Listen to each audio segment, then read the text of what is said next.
How many questions do you think you'll ask? I've got 4 questions. Okay. And we are rolling. First question. Are you surprised by the lawsuit threatened by the farmers announced today? No, I'm not surprised that these folks would take legal recourse in their situation. I might do the same thing. You've got folks that have lived on the land for a long time there. You've got about 30 private residences that could potentially be impacted by a decision to build Site C, which we haven't made yet.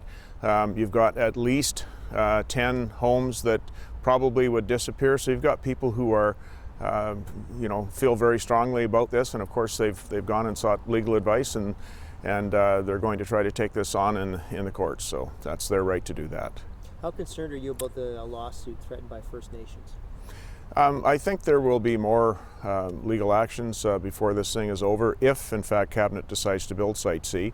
But I also think that we will continue, and I think with some success, to engage First Nations in Treaty 8 and try to work with them and find ways for their communities to benefit from the project if we build it. They have construction companies, they have logging companies, they have individual band members who want the work. So we'll continue to work on that area of interest, and we'll see where it goes.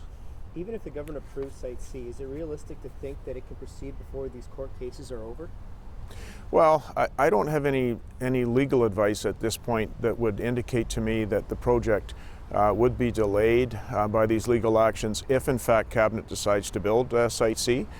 So at this point in time, I would say that we would be on schedule despite these legal actions if we make the decision to build it.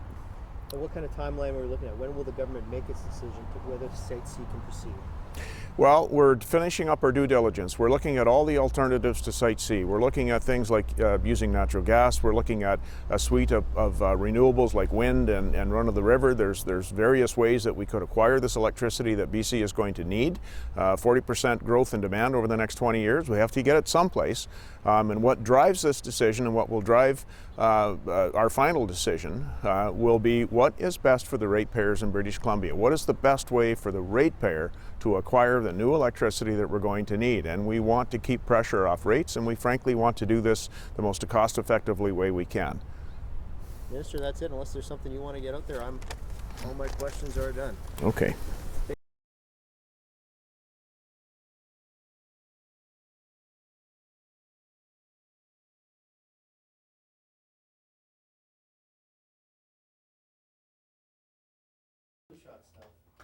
She never did it.